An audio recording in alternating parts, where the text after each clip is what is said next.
Thank you so much for tuning in to DCRE TV. We have a great interview for you today.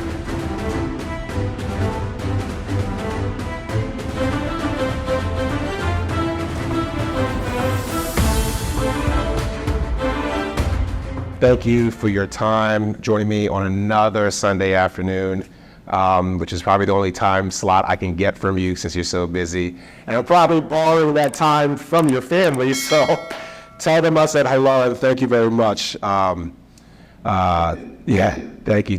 So, Jerrod, if you don't mind telling the people who you are, where you're from, and what you do. Let's see. My name is Jerrod Delaine. I'm the CEO of Legacy Real Estate Development, a firm focused on developing housing across the country. I am from Miami and currently live in New York, and really excited about today's conversation. Okay, all right. So you're from the MIA. I remember you said that last time. So, Yes. South Florida boy. So take me through that. Yes. So we grew up in Dade or Broward or where? Miami-Dade. So I grew up in this area called Miami Lakes. Okay. I was just talking to somebody about this the other day. Like, it was a pretty amazing little window in time in football.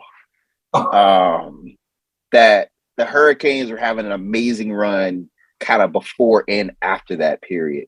So like in our rival high school, Santana Moss was like a superstar.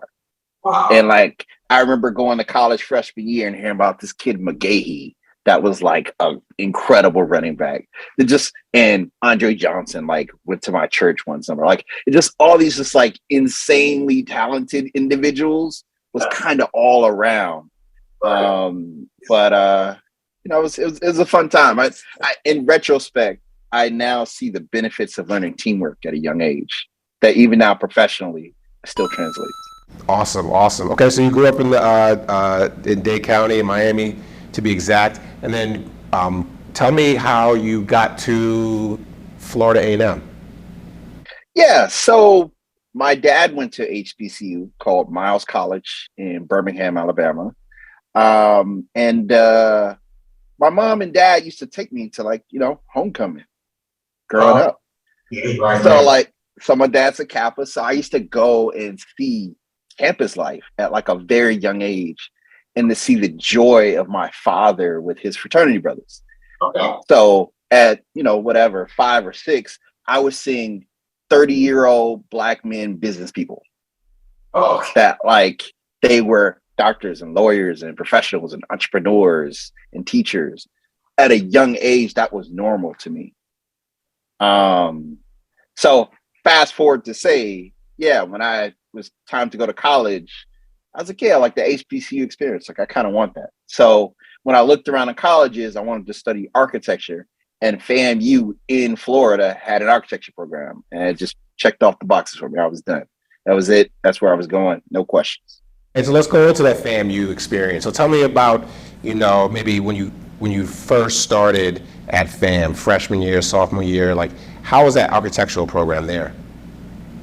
It is one of the largest Black African-American programs in architecture in the country. So training young, smart people how to build buildings, how to design buildings, how to create buildings.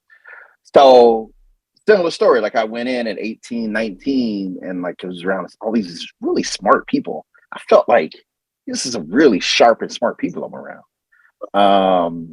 And, I'll say I was probably a little bit of a late bloomer. Like I was still kind of finding my way and figuring it out, kind of coming in freshman year. But my junior year, I really hit my strides. I really started to figure it out. Like the light bulb went off and I started to connect the dots and kind of never look back. Like I just went full speed ahead, and, going to HBCU is fun. It's hard to stay focused and not let the fun take you off the path of education. But I will say, by the time I went to my first job, I felt like, man, if I could survive that, like I could survive anything. Right. That I don't feel like anything is hard. Now I'm like, I survived that. This is easy, and I get paid to do this now. So like, this is super easy in comparison. So that was my family experience. I loved it. My sister went to HBCU after me. Similar story. She went to Alabama State, got that HBCU experience. It was a good window in time from like 18 to 21, 22 to kind of like be able to figure yourself out for a couple of years in like a safe space. Right. Was there anybody that was really influential at FAMU during your time there? You know, the way our classes were kind of set up, you kind of didn't take classes with upper class architecture students. So most of my interaction in the architecture school was with us. But I will say, in my general classes, my African American histories class, Dr. Jackson, like it really stuck out to me that the history of the country and how it tied into my history and kind of where I was in the timeline of things, that kind of stuck out to me. Like things that I saw growing up, like wasn't an accident, that like there was like a timeline of things. And in architecture history class, similar thing, like there's a reason why these types of buildings look this way. There's a reason why these communities are these types of way. And that kind of helped lay down some of the foundation of what I would do later in my career on pushing certain buttons to get certain outcomes in communities, right? That, oh, I know what the unintended consequences of this housing policy, right? And the results of those. So kind of later on in life, I got to kind of benefit from those. But I'd say at this second, Dr. Jackson stands out to me that he was this brilliant young guy at the time. He was a brilliant young guy giving me kind of the foundation of history in this country. Is he still there? He is actually. What's his full name again? Dr. Dexter Jackson, actually. I reached out to him last year to give him an update on where I was in life.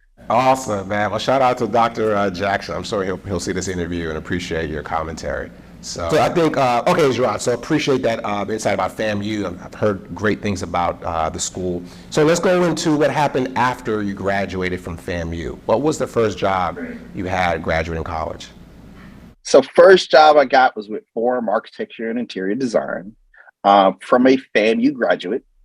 So another life lesson I learned is the benefit of alumni base and network that I ended up getting my first job. And basically I was in a competition at FAMU. We did a design competition and this guy, Alan Wolf, was one of the judges. And kind of in passing, he kind of like half jokingly said, "Hey, are any of you guys looking for a job?" And I said, "I am." And got his card, sent my resume. It was in Orlando. I drove down to Orlando to interview. They gave me the job on the spot. Legit. Made me wait. President of the company comes in, interviews me. HR comes in and says, "Here's what our packages are, blah, blah, blah, blah." Yeah, so that was stellar. So that was immediately after graduating. I walked across the stage knowing I had a job ready to go. Awesome. So that was in Orlando. Worked in architecture for about 5 years. Okay, and then you went to grad school. Yes. So about 3 years into that job, I realized I wanted to be a developer. Okay. I realized that there's a different way to do this. And as the architect, I was an extension of the developer's vision. I realized I was a visionary, that I had ideas and I wanted to learn what the tools were to execute those ideas. And that's what a real estate developer does. So I ended up looking up different schools, looking up different programs. University of Miami, had just created one. Of course, MIT was the first one. USC had a decent program too. And then NYU had a program. And I thought NYU's program was really robust. From what I could just kind of like see, kind of how the program was laid out, it looked like it was really robust as a program. And the location of it was like right in the middle of Midtown Manhattan. Yeah. Like, and for those who don't know, watch this video, where NYU's real estate school is 6 blocks north of the Empire State Building, 1 block from Grand Central one direction, 1 block from Times Square the other direction, and 10 blocks south of Rockefeller Center to the north. So like in the middle of some of the most important real estate on the planet. I was like, I want to do that. So I picked up everything, moved to New York to go to NYU's real estate program.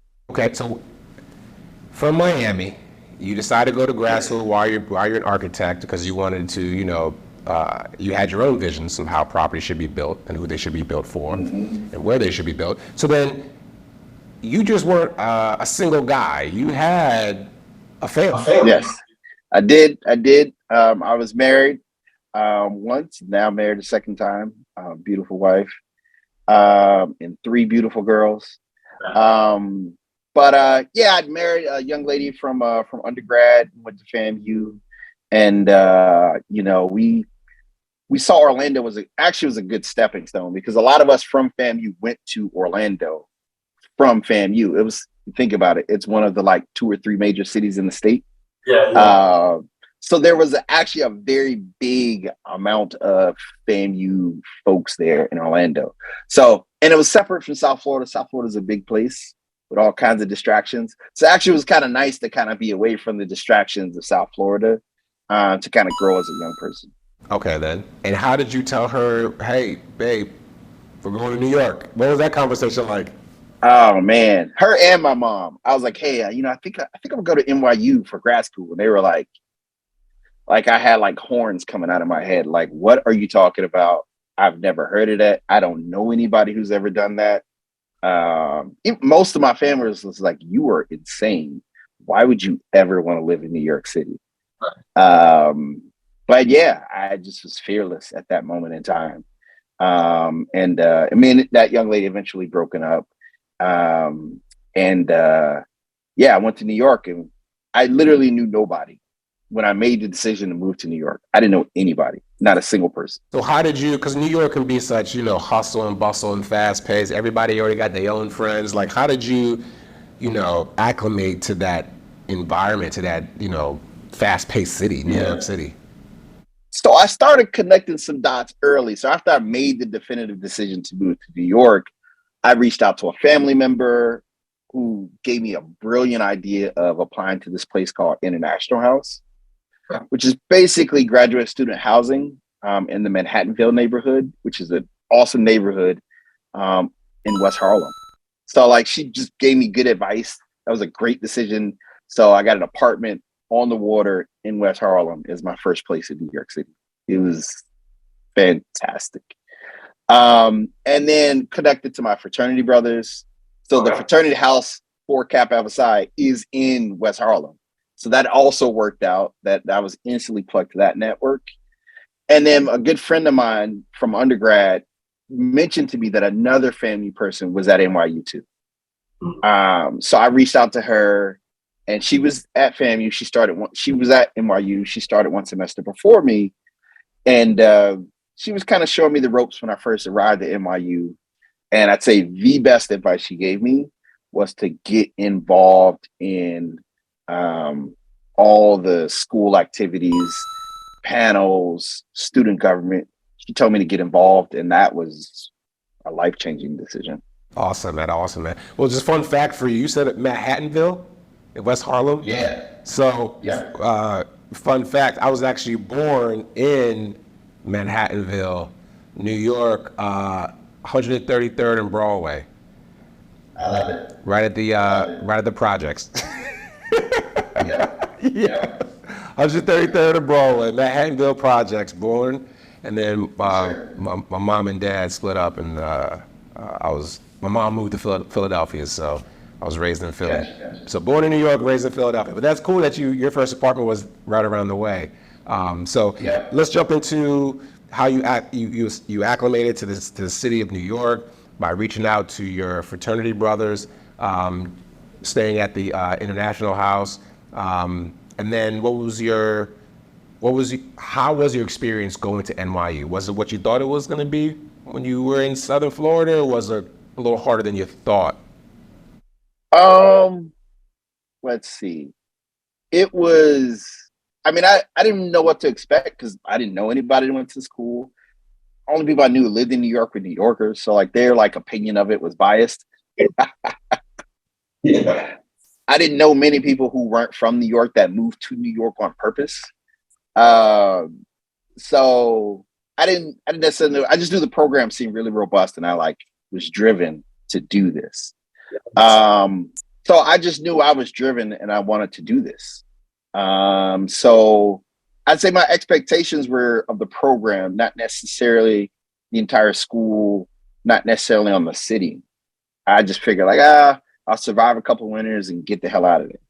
And never left. Been here ever since.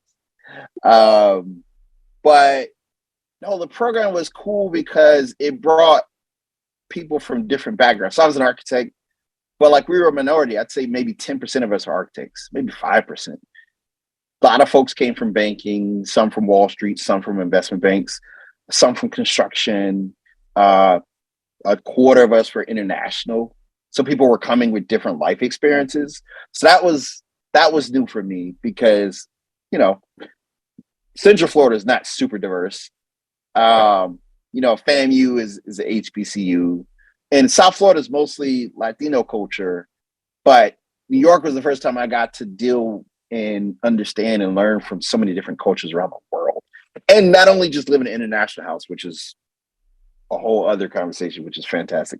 But at the school, like sitting down and talking to students that were doing finance in China, right? Or your dad has a construction company in India right now.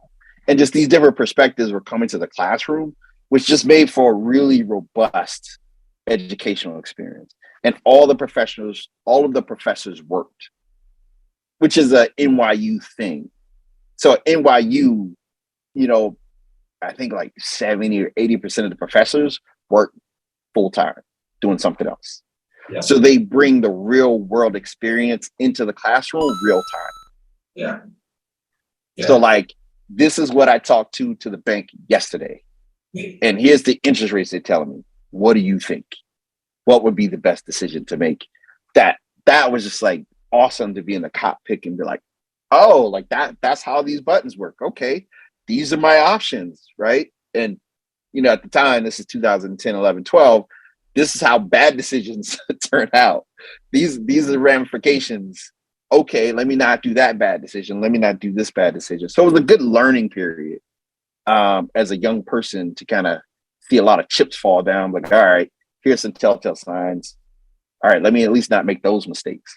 So kind of coming in, that was my educational experience there. Your background, obviously, before doing this interview, and I saw that you were highly involved at NYU, especially to be a new guy in New York City, starting your first semester. I can imagine by your second semester, you were already the president of the division. Yeah. How'd you do that? I just on a whim went for it and got elected president of the division at NYU as student government. So that was cool because then it instantly plugged me. So I got to meet with the other presidents of the other programs. So the president of the business school, the president of theater, the president of planning department, the president of all these different schools. I just got elevated to this point, and then obviously I have to run the club and have a budget and activities. What I learned is how to manage people when you're not motivating them by money. Which is an unintended thing that just kind of came out of it. But by making that decision where she said, you should get involved, by like jumping in, this like wild experience of like, oh, like, okay, this is how you do this. This is how you get group buy-in to accomplish a goal. Which if you're in a fraternity, that's fraternity life too. But yeah, by doing that, by getting a student government, obviously it raised my profile on the school. A lot of people knew me. So then the second year, I ended up running for president of the real estate institute, a student government. So then everybody in the real estate program knew who I was because I was the president of that. So for like 2 years, I had like this kind of level of influence, impact, you know, maximum exposure that has served me for years, man. For years, I'll go to a meeting and somebody will be like, oh, I know so-and-so from NYU. They say they know you. That, you know, if you want to do real estate in New York, there's a high likelihood somebody in there either went to NYU or knows somebody who went to NYU's real estate program. And I didn't know that going in, but by making that good decision, I instantly got plugged into the network, the alumni network. Remember, I learned that like earlier, that then I was like, oh, wow, like the alumni network is so impactful. It's so beneficial. It's so rich. Like, that's the benefit of the degree. Right, exactly. Tell me about it. That is the benefit of the degree. You look at people go to Harvard, people go to Stanford. The benefit of the degree is after you graduate, you're now plugged into the matrix. So that was my kind of experience at NYU. Plugged into the matrix. I like that, man. I love your analogies. That's awesome. Do you want to know what it is? All right, so before we go any further with your career, let's kind of track back to your fraternity. Yes. You said it a couple of times. What fraternity do you represent or are you a part of? I'm a member of Kappa Alpha Psi Fraternity Incorporated. Okay, shout out to them. And then you are active in the New York Alumni Chapter. Actually, and the New Rochelle White Plains Chapter as well. I'm a member of two home chapters here. All right, and then I'm kind of sensing a trend from you. You're a little bit of an overachiever. It doesn't take much to get you started and get you plugged in. Are you leading that group as well? Have you led that group at some time? I've not been the president of a chapter, and I will not do so. That is a lot of effort. But no, you want to hear a funny side note though? I was the website chair for New York Alumni for like 11 years. Well, hey, that's an important job nowadays, so I'm sure that wasn't that easy. But okay, so going back to NYU, so you obviously have influential positions there. You're learning everything from your professors. You're doing the best you can. Did you do any internships? If not, what was your first job? Yeah, I did a bunch of internships while I was in grad school, which I highly encourage young people. If you're going to graduate school, you must get an internship. You must get some work experience, see what you like, see what you don't like, right? You might as well dip your toes in the pool while you're in school learning. I highly suggest you do that. I like that. Dip your toes in the pool while you're in school learning. I love that, man. I got to coin that. All right, go ahead. So yeah, I did that. And it was hard at first because I had an architecture degree and an architecture job. So like I had a very shallow resume coming into the real estate business, but I ended up landing a couple awesome internships. And the one kind of stands out to me, this firm called Jonathan Rose Companies, which at the time and still today was doing some cutting edge development. That every project they did had some level of green construction and some level of affordable housing. Every project. And that they weren't just doing cookie cutter buildings, they were doing beautiful buildings, beautifully well-designed buildings, often, with some level of affordable housing in it. And that was, for me at that time, that was kind of mind-blowing because most people, especially my experience up to then, was just kind of like, oh yeah, you just do cookie cutter or whatever, right? People pay rent, whatever, like it doesn't matter, right? Going the extra mile in design, like it doesn't matter. You don't affordable housing, or you do it as cookie cutter as possible. Try to keep the budget as low as possible. It doesn't matter. They're going to pay for it. And what I learned there is like, oh no, you could do excellent construction. You could do excellent design and have a beautiful building. You can do both. You could do that and provide, housing that people will love. So that was the internship that definitely stands out to me right now. Awesome, man. Wow, that's an amazing experience and a great company to work for. I'm sure everybody, and especially in New York, knows who that company is. And people that don't know, they can definitely look them up, or I'll leave it as link in the description box. So then, what was that? Hey, can I add one? Yeah. Keep going. And if you don't know who Jonathan Rose Companies is, Google search Via Verde. I think is still the most beautiful affordable housing building I've ever seen. Via Verde, VIA. VERDE, Via Verde. So basically, it was a site that the developer went for a competition for the site, and they won and hired world-class architects to design a beautiful building in the middle of the Bronx. It has both affordable housing and affordable home ownership. Beautiful building. While I was interning there, one of the project managers I was interning with was the lead project manager on that. So I got to work on that project and kind of see the intricacies of how these really, really complicated projects came together.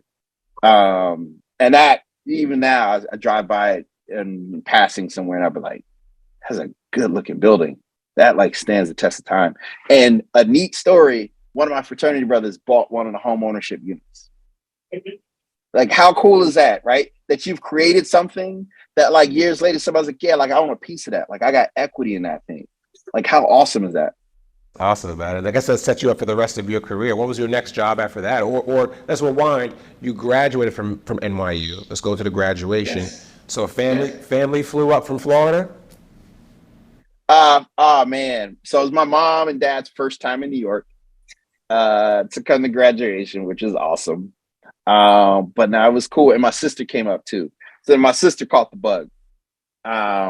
So she basically, like, every summer after that came to New York. Every summer after that, she came to visit, got an internship, got a job. Now she's here. She hasn't left either.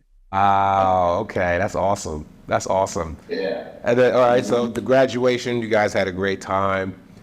They probably looked at you like, you really did it. You said it. You know, manifested and followed through. You executed on the objective or the goal you set years ago in South Florida, Florida boy. And you went to New York and you damn near crushed it, man. Hey, thank you so much for tuning in. We have a brief announcement giving you, the viewers, an opportunity to support this program. If you've enjoyed this type of content, which highlights the achievements of a diverse set of professionals, you can support by clicking on one of the payment app links in the description below. I'm a Black man with a plan who teamed up with another skilled brother, and we've decided that there's not enough stories being shared of successful and progressive diverse individuals. For instance, if you haven't caught on already, I'm from Philly, and if you're from Philly too, see if you can answer these 3 questions. Who was the most popular Black actor from Philly? Okay, who is the most successful and well-known rapper to recently come out of the city of Philadelphia? Last one. Who is the most famous and highest paid comedian to come out of Philly? Now, you didn't even have to be from the city of brotherly love to know the answer to those questions, because anyone that's been paying attention to the American culture for the past decade knows who these fine gentlemen are. And it's a testament to the talent in the city I call home. Now look, I'm not trying to name drop, although I just did, but it helps provide context for the next set of questions. Check this out. Can you name one minority individual from the city of Philadelphia who has served or currently serving as a chairman or CEO of a Fortune 500 company? Who is the most successful minority banker, venture capitalist, and or entrepreneur to come out of Philly? Currently, who is considered one of the most distinguished minority educators, lawyers, accountants, doctors, or my personal favorite, commercial real estate developer in the city of Philadelphia? Don't know why, I don't know either, but I'm on a mission to find these individuals, interview them, and ensure that we all know who's who going forward. Okay, now that you get my drift, here's your opportunity to support the ongoing efforts to highlight a diverse set of professionals and to inspire the next generation. Eventually, we're looking to go across the country to speak with you or someone you know at the top of their game in their respective industry and has significant community involvement. Please contact me on LinkedIn right now. Remember to like, subscribe, and turn on your notifications for the latest videos on this channel. Thank you, and enjoy the rest of the video. So what was the first job coming out of school? So first job after school was at this place called Janus Properties. There was these 2 developers that got a bunch of buildings in Harlem when the mayor was giving away buildings for $1 back in the day. So they owned a bunch of buildings in Central Harlem and a little bit in West Harlem. And at the time I was living in Harlem, so it was kind of cool. I used to walk to work, so that was kind of cool. It was hard because it was a small firm and like they had super duper high expectations for the staff. So the benefit of working at a small entrepreneurial shop is you get to touch everything, you get to see everything, you get to experience everything. So from constraints on the budget to signing the lease, looking at the contract, looking at insurance, staffing, moving a family in, moving somebody out, kind of like everything I got to experience. Not that I think that's sustainable, but I did get a look at, here's a way to do this. Which part of these am I good at? Which other parts that maybe I should kind of delegate to others? And then from there, I worked for a little bit at this place called Silverstone Property Group, which is like the development and construction arm of what's Madison Realty Capital. So at the time, there's these really young guys who raised lots of money to buy a lot of buildings across New York City. And the growth trajectory was buying walk-up buildings. So they were buying lots of 4-story apartment buildings, which is too small for the really big folks. So they just had this game of buying a bunch of these like everywhere. Crown Heights, Brooklyn, Lower East Side, Upper West Side, kind of all over the place. They had this little middle market kind of game, but they were buying a lot of buildings, raised a lot of money. And we were doing renovations, and Hurricane Sandy had happened. So we were renovating some buildings that were coming out of that condo building in Lower Brooklyn, an apartment building in Staten Island, fast-paced, swiftly growing startup, or it wasn't even startup, swiftly growing company. But I didn't necessarily feel like I fit with the company culture at the time.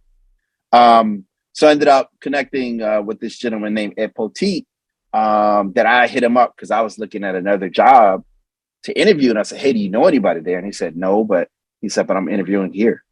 So Ed Poteet has a Black-owned real estate development firm called Carthage, based in Central Harlem.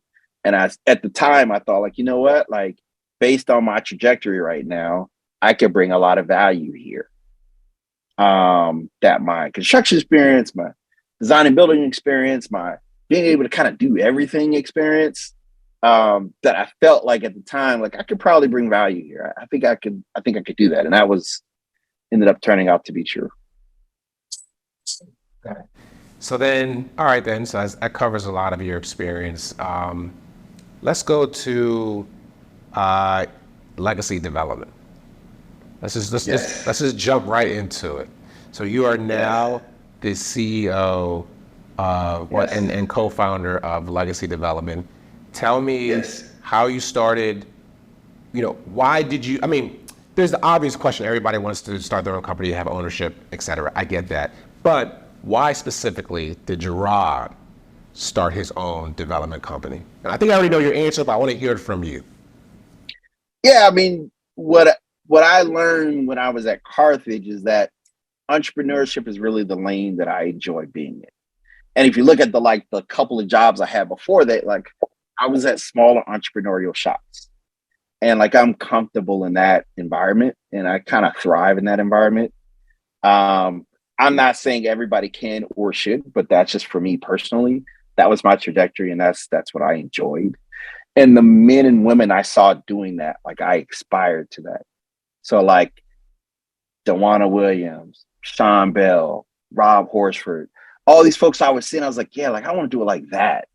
Right. Like the way, like Sean owns his own real estate development company and then drives a Tesla and he travels around the world.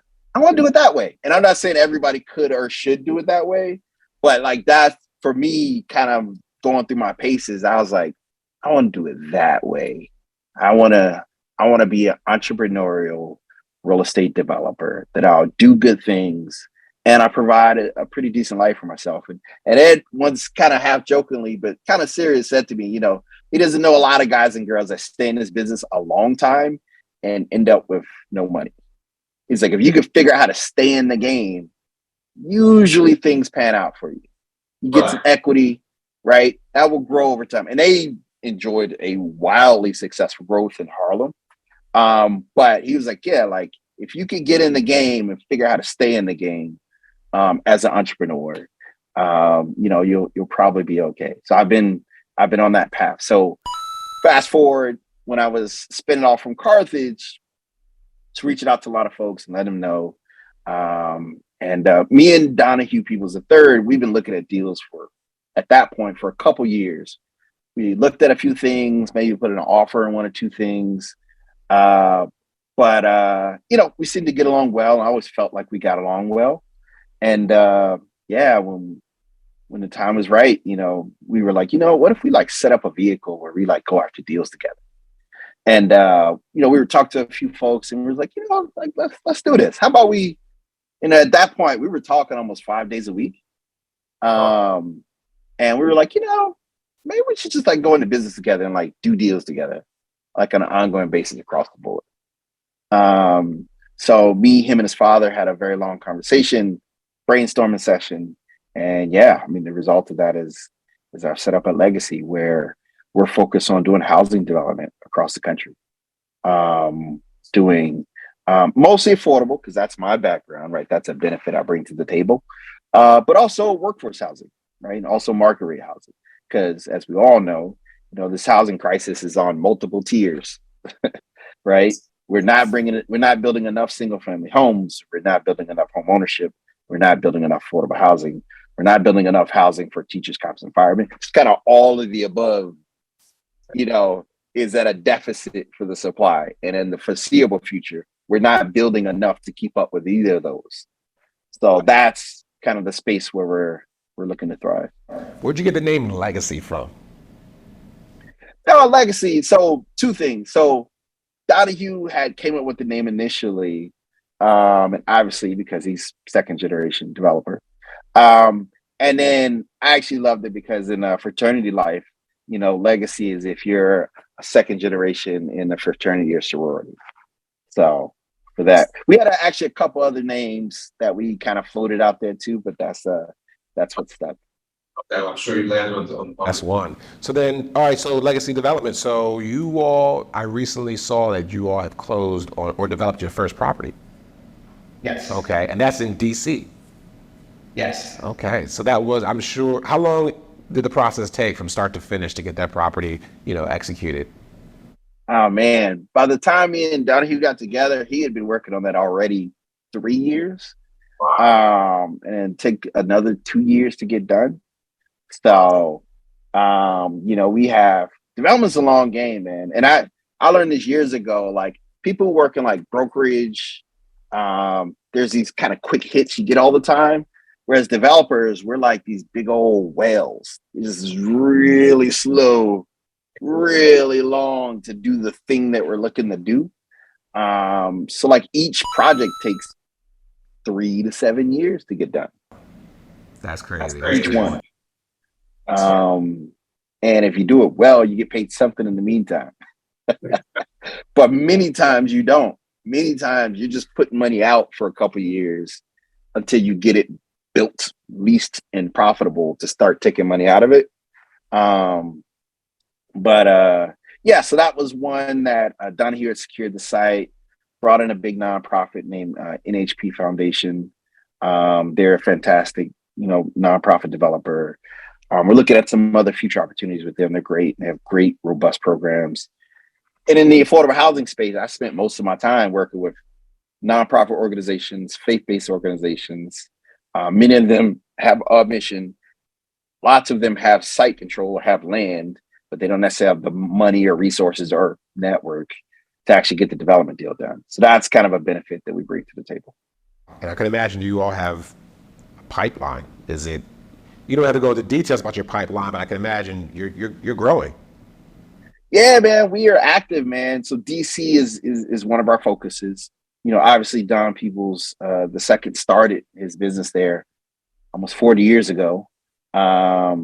So lots of relationships there, lots of history in the city. It's neat. We went there for the ribbon cutting a couple months ago, and like while we're at dinner, he's like pointing like, "Oh yeah, such and such on this site across the street, and the site next door. I talked to this seller XYZ year." Like it was really cool. So DC, we're very big on it. It is Chocolate City, and economically, it has super high paying jobs.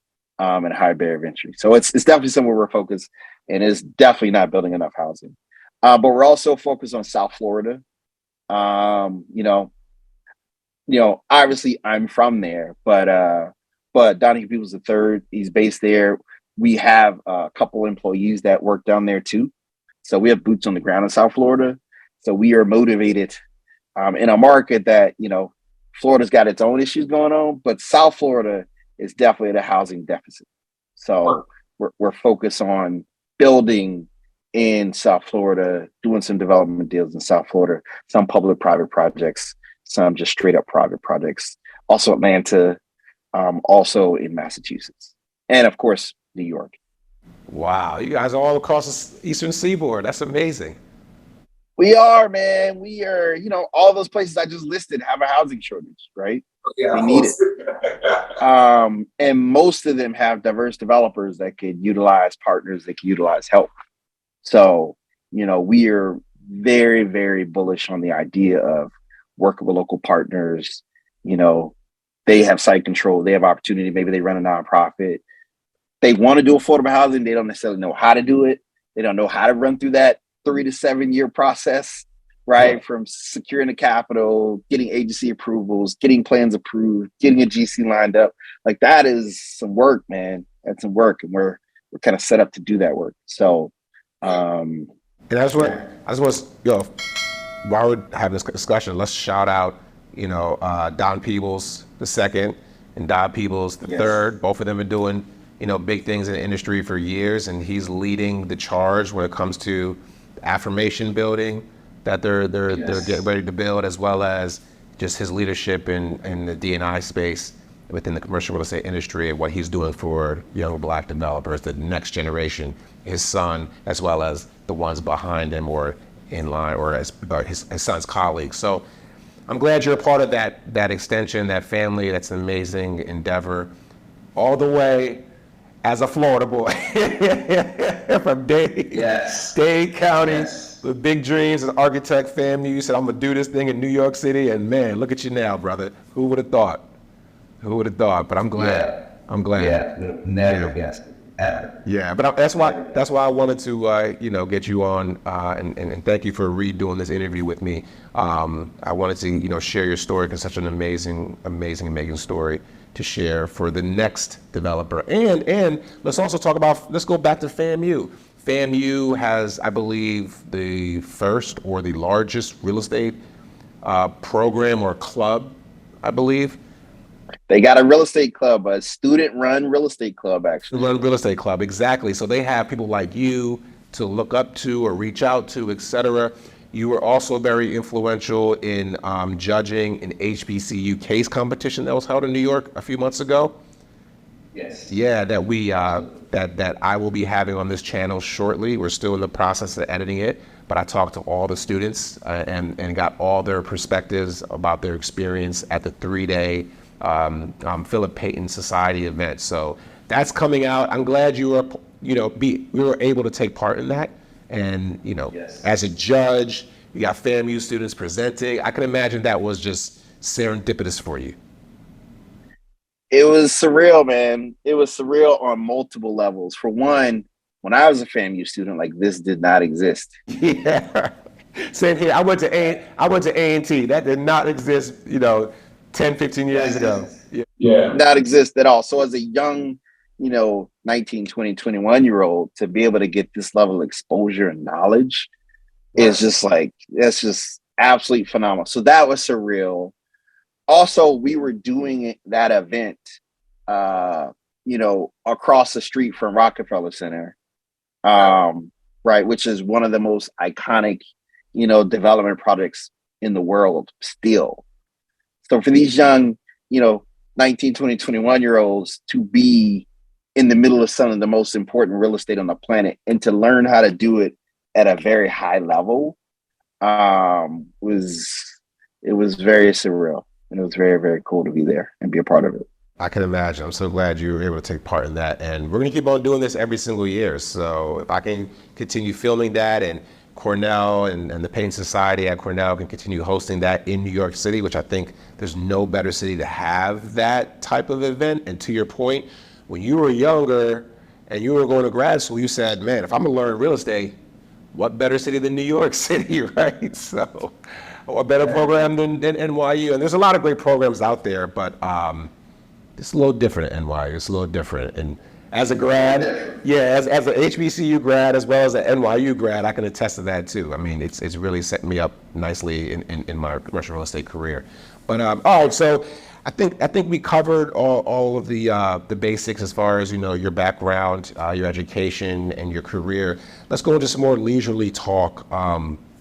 So D&I, you're active in the D&I space. Do you think commercial real estate industry has really embraced D&I as much as they had pledged to 2 years ago? Are you seeing that kind of formulate or falling off? What is your approach?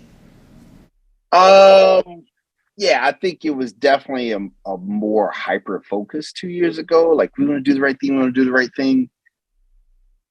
Can I say there's a bunch of firms that got a check cut? No. I can't say there's a bunch. There's a few that I could name, but not a lot. And that, it's a little concerning. And a lender actually told me this recently, that they're getting pressure from certain investors not to do DEI. Oh, my. Which is deep, right?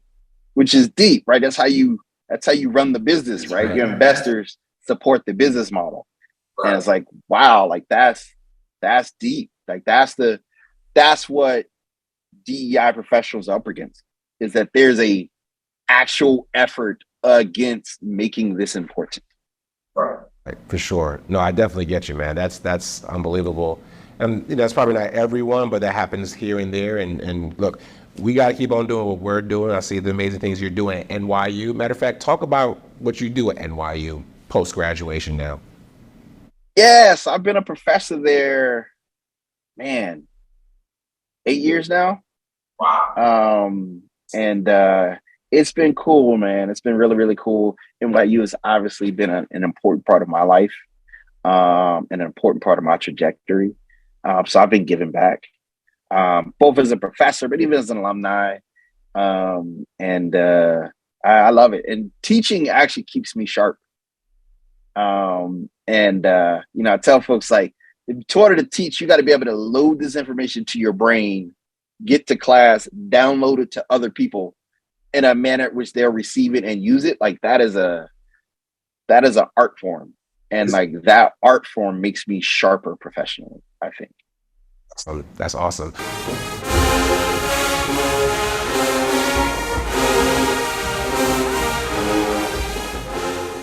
All right, so going to some, I'm gonna call this a rapid fire questioning, okay? So I'm gonna ask you a quick question, you give me a quick answer, okay?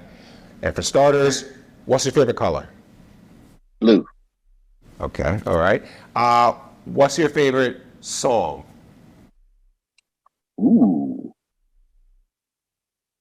That's a very good question. At this second, Outkast, Spody Odie Dobalicious Angel. Yeah.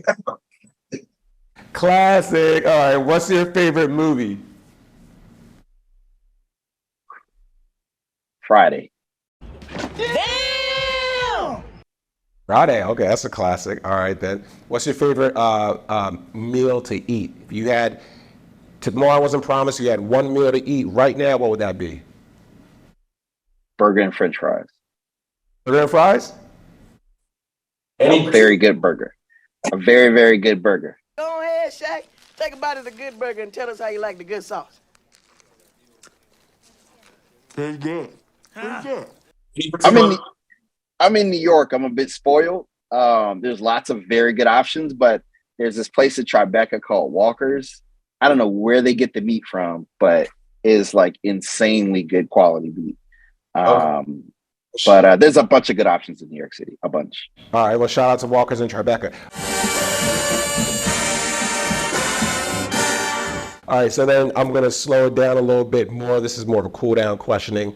Tell me the three most influential people in your life. Today? Yes. My mom, my dad, and probably Don Peoples. Wow. Okay. What about the wife?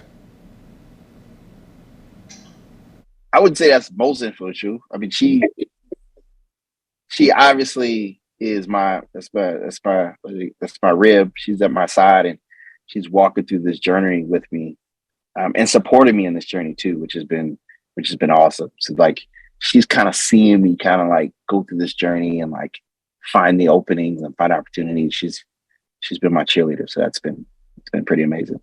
That's awesome, man. And then, so what's your favorite holiday? Christmas.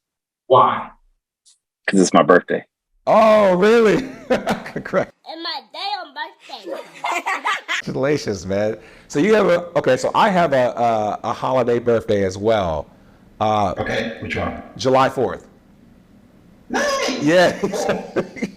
And so, but I don't like my birthday. It's on a day, and similar to you, I feel like for the summer, July 4th is like, in the winter, like this is Christmas in the winter, right? So it's a holiday where you get up with someone somewhere else and you do things, right? And that's every single year. Like you have a purpose to be somewhere on the 4th of July with someone, and the same thing for Christmas. Yes. And I don't like that because I can never get anyone to come and hang out with me besides my family or my girlfriend. But what about you? Do you enjoy having a birthday on Christmas, and how do you get people together? So I love my birthday. Now, when I was younger, the only downside is we can never have a birthday party for me in class on my birthday. So that was a downside when I was younger. But that was like a 10-year window where like it was kind of annoying. But like now as an adult, I never ever have to work on my birthday. I mean, yeah, but how do you get people together to hang out and go celebrate your birthday? Do you wait until like January 10th? Well, on my birthday, I'm always with family and somebody's cooking. Okay. There's always a warm home cooked meal on my birthday that everything stops for my birthday. Everything stops. Everything shuts down. Everything slows down. You're not going to a meeting. You're not going to a conference. Everything stops. You walk into a grocery store and you hear some music and you're like, oh, my day is coming. That is coming up, isn't it? Right. Like there's a build up to it. TV shows start changing. Cartoons start changing. Like there's a whole building up of momentum to that day. So for that, I love the fact that there's a build up and then I get to spend time with my family on my birthday. Now when I was younger in my 20s, like, yeah, like I'm from Miami, like we go out all the time. So yeah, we went to the club on Christmas Eve. Yes. Okay. Celebrate your birthday. But yeah, so when I was younger, like, yeah, that was a thing. We went out. I mean, my 21st birthday was legendary. I had a very good birthday for my 21st birthday. We'll save that for the next interview. We're not going to get into that right now, but I can't imagine what you were doing in Miami on your 21st, man. That's crazy. Yeah, it was amazing. But I'll tell you a fun fact. Trick was there, Trina was there, and Haslam, the basketball player, was there. My 21st birthday. It was great. But my aunt, her birthday is December 24th, and she hates her birthday. Okay. Because all her kids and grandkids are thinking about the next day. Yeah, it's a gift and a curse. It's a gift and a curse to have a holiday birthday, but I guess depending on how you look at it, can be more of a gift than a curse. All right, so then I think so. My last question to you, Jerrod, again, thank you for your time. With all your experience in life and in your career, if you had to go back and look at you pick it, 15, 17, 19, or 20-year-old Jerrod, what would you tell that individual, knowing where you're at now? What would you tell them?